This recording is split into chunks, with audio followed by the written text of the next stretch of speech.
बड़ी खबर आपको बता दें, राजधानी भोपाल में हुए गोल्ड कैश कांड से जुड़ा बड़ा अपडेट सामने आया है।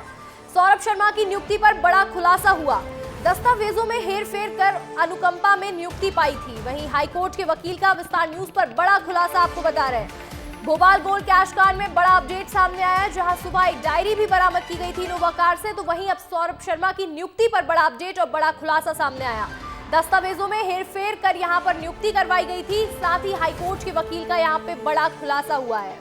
इस बड़े खुलासे में यह पता चला है कि दस्तावेजों में हेराफेरी की गई थी, जिसके बाद यहां पर नियुक्ति की गई। भोपाल गोल्ड कैश कांड में बड़ा अपडेट, जहां 54 किलो गोल्ड को इनोवा कार में जब्त किया गया था। साथ ही 11 करोड़ रुपए कैश भी मिले थे और सौरभ शर्मा की नियुक्ति पर अब बड़ा खुलासा हुआ है। दस्तावेजों में हेरफेर कर नियुक्ति पाई थी। वहीं हाईकोर्ट के वकील का विस्तार न्यूज पर खुलासा। बड़ी जानकारी इस वक्त ही आपको बता दें, भोपाल गोल्ड कैश कांड से जुड़ा बड़ा अपडेट, सबसे बड़ी जानकारी इस वक्त ही है। दस्तावेजों में हेरफेर कर सौरभ शर्मा ने नियुक्ति पाई थी। भोपाल गोल्ड के कैश कांड से जुड़ा हुआ बड़ा अपडेट सामने आ रहा है, जहां पर जंगल में, मेंडोरी के जंगल में 54 किलो सोना, चांदी और इसके साथ 11 करोड़ रुपए कैश वहां से मिले थे। इसके बाद आज सुबह एक डायरी भी बरामद की गई, जिसमें 100 करोड़ का लेन देन का पूरा हिसाब उसमें लिखा था।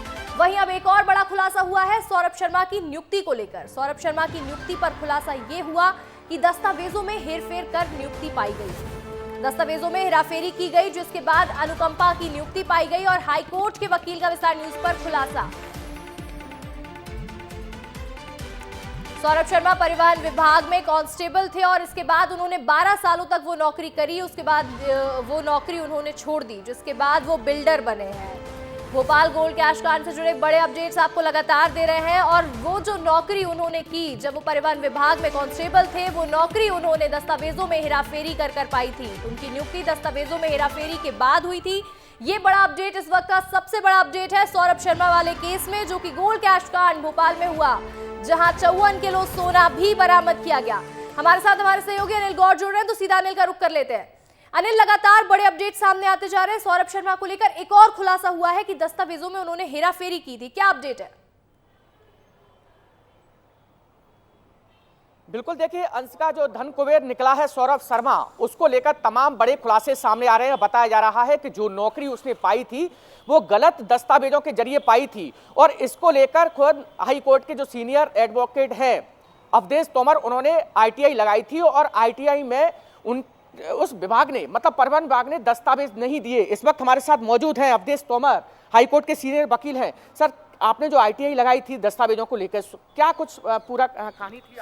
सौरभ शर्मा जो आरटीओ में आरक्षक थे, इनकी नियुक्ति को लेकर मैंने कुछ दस्तावेज मांगने के लिए आरटीआई, गृह मंत्रालय मध्य प्रदेश और परिवहन मंत्रालय और कमिश्नर परिवहन को लगाई थी। ये मैंने लगाई थी 6वें महीने वर्ष 2024 में। उसके बाद कई मैंने पत्राचार किए, जानकारी नहीं दी। कई बार वहाँ से फ़ोन आए कि इस संबंध में हमारे पास फाइल मिल नहीं रही है, जब फाइल मिल जाएगी आपको जानकारी उपलब्ध करा देंगे। मैंने कहा चलो ठीक है। 1-2 बार पत्र आया कि हमने आपकी पत्र को गृह मंत्रालय को भेजा है, गृह मंत्रालय से हम जानकारी एकत्रित कर रहे हैं। क्योंकि मुझे जो, जहाँ तक विश्वसनीय सूत्रों से मुझे जानकारी प्राप्त हुई थी कि इसकी जो नियुक्ति थी वो अवैध थी, इलीगल थी। इसने जो दस्तावेज प्रस्तुत किए थे वो अवैध थे। और इस मामले में भी पुलिस को तत्कालीन कलेक्टर, जिन्होंने इनके प्रस्ताव को भेजा, तत्कालीन ट्रांसपोर्ट कमिश्नर या एडिशनल कमिश्नर कौन था जिन्होंने इसके प्रस्ताव को रिकमेंड किया, क्या दस्तावेजों का वेरिफिकेशन किया, दस्तावेजों को सत्यापन करवाया, इस संबंध में जांच कराया जाना न्याय उचित है। चूँकि पूर्व कलेक्टर से जानकारी ली जाए, आपके पास प्रस्ताव किसके माध्यम से आया, ट्रांसपोर्ट कमिश्नर उस समय तत्कालीन कौन था, उनसे जानकारी ली जाए और इस मामले को, इस मामले, उसकी नियुक्ति के संबंध में भी मामले में जांच की जाए। सर, अवैध कैसे है? क्योंकि एक पहले से ही नौकरी है परिवार में, दूसरी की नहीं लग सकती, क्या ऐसा नियम है? हाँ, ये बात सही है। ऐसा नियम है कि परिवार में अगर पहले अनुकंपा नियुक्ति, अगर किसी की मृत्यु के बाद अगर कोई गवर्नमेंट जॉब में, अगर पहले से ही परिवार में कोई व्यक्ति गवर्नमेंट जॉब में है, तो दूसरे व्यक्ति की सर्च की नौकरी नहीं लग सकती। ये कानून है, नियम है। माननीय सर्वोच्च न्यायालय, उच्च न्यायालय के कई इसमें जजमेंट हैं। तो क्या माना जाए कि पूरी तरह से अवैध तरीके से नौकरी पाई गई? अब तो आपने बीआरएस क्यों लिया? आपको लगा कि आपके दस्तावेजों की इंक्वायरी होगी, किसी ने आरटीआई लगाई है, कुछ लगाई है, तो आपने 2023 में क्यों बीआरएस लिया? शासकीय नौकरी बड़ी मुश्किल से मिलती है लोगों को, आप नौकरी पूरी करते। और मैं मानता हूं कि कहीं ना कहीं दस्तावेजों में गड़बड़ी थी और इस मामले में सरकार को जांच करना चाहिए। तो क्या माना जाए कि इस पूरे मामले में क्या बड़े मध्य प्रदेश के तमाम बड़े राजनेता, मध्य प्रदेश के तमाम बड़े राजनेता भी हैं, मध्य प्रदेश के तमाम बड़े अधिकारी भी हैं। पुलिस और लोकायुक्त जिस एंगल से इस मामले की जांच कर रही है, मैं नहीं मानता कि फेयर इन्वेस्टिगेशन है। क्योंकि आज मैंने देखा दैनिक समाचार पत्र और इलेक्ट्रॉनिक मीडिया के माध्यम से इतना बड़ा तादाद में सोना और रुपया आज एक फार्म हाउस से आप जब्त करते हो।